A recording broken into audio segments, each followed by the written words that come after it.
Oh my God, what are these? What could those possibly be? Are those caramels? Homemade caramels wrapped with care and love? Oh my God. Please, Reynaldo, teach me how to do this. Okay. Okay, first of all, here are the recipes. The one on the left in the blue is for making a smaller batch. 3/4 cups of butter, which is 1 1/2 stick of butter. 1 1/2 cups of sugar, that's white. 1 1/2 cups of sugar, that's brown. Then you need 1 1/2 of Karo syrup, white, or the light Karo syrup, light. And then 1 1/2 of sweetened condensed milk, which is Eagles brand milk. But the one I do is the big one because it's easier, and this will make a big 10 by 15 inch pan, like a baking pan or casserole pan or anything like that. But anyways, it's easy because it's all threes.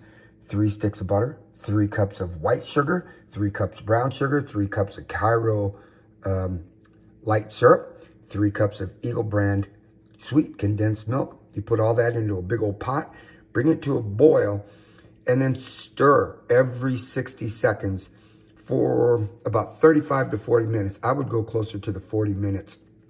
Otherwise, it doesn't have a good consistency that you can hold. It's a little soft.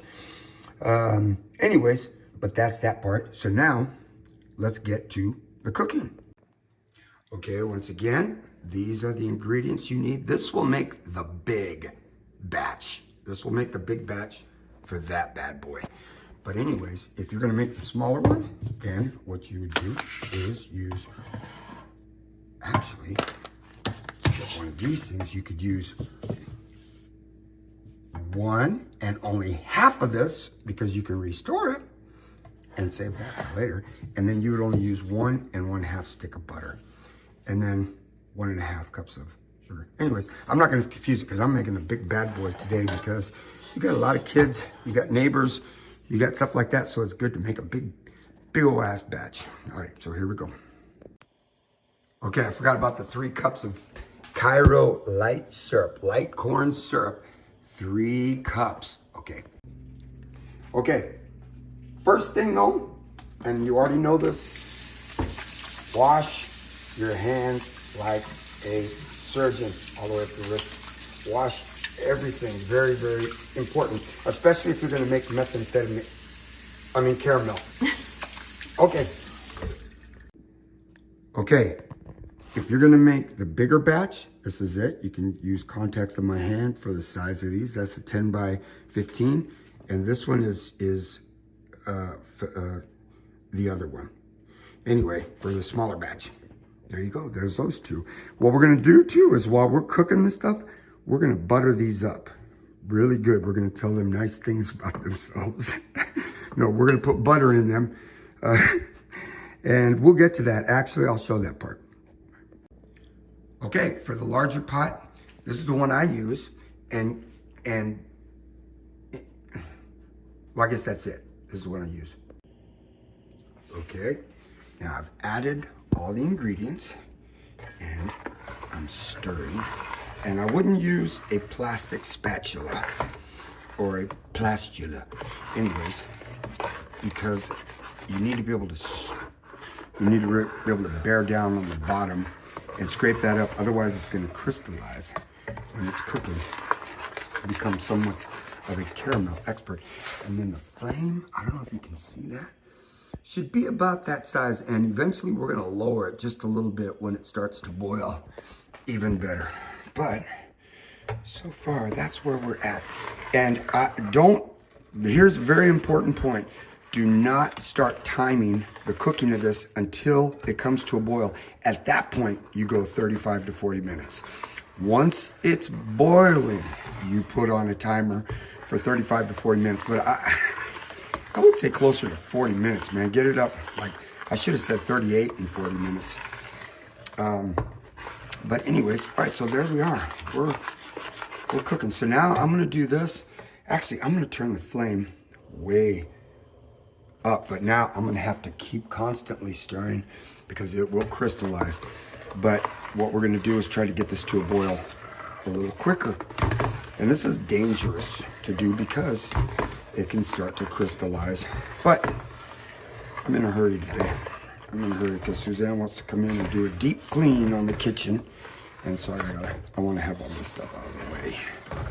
And there you go. And then I've got my little, whoop! I got my little,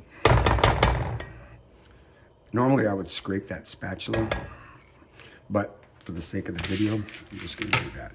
And then this is gonna be used for this, to butter up this pan. Okay, so that's next. I'm gonna have Suzanne help me. She's filming while I show you what I mean. Hi, Emily. If you scrape this every time before you take it out, it helps because you can see that was just from one, but if you're gonna keep stirring and keep stirring, that builds up into a big mess.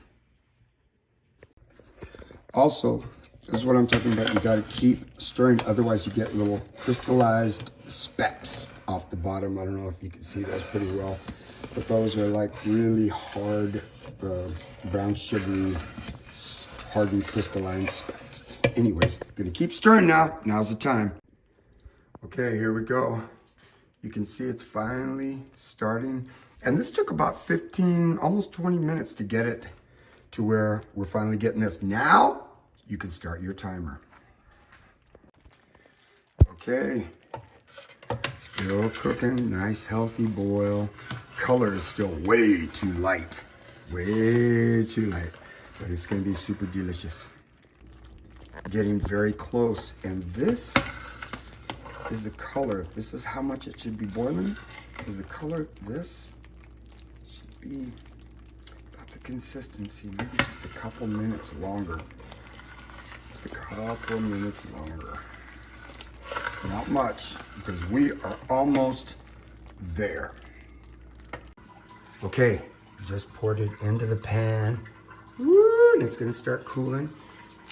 Very important.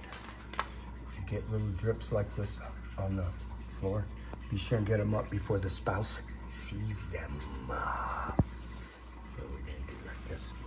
Wet cloth. Hang on. I didn't get that one. I can't. Oh shit, it already dried. Okay, this is the trick I got from Suzanne. I cooked the stuff on this burner so it's still hot, but she said put them on there so it's elevated and so the cool air gets underneath there and it cools faster than if it was just sitting here and no air got to the bottom. Okay, I guess that's it. Okay, one little trick I do is to get air to flow under the bottom there. I'd like to introduce you to my greatest fan. This is my biggest fan right here. Thank you. Anyways, that way they cool faster so that you can cut them up for the kids sooner. Okay, last stage. When it's done, I took these, they're not all the way cooled yet. You just put them on parchment paper so they don't stick. You roll, and then you just twist the sides. And I can't do this one. Oh my God, I used to be good at this in high school with something else. Anyways, but you can see, but the best stuff to use is parchment paper. Even though I use that clear stuff, it sticks to it. So, hang on one second.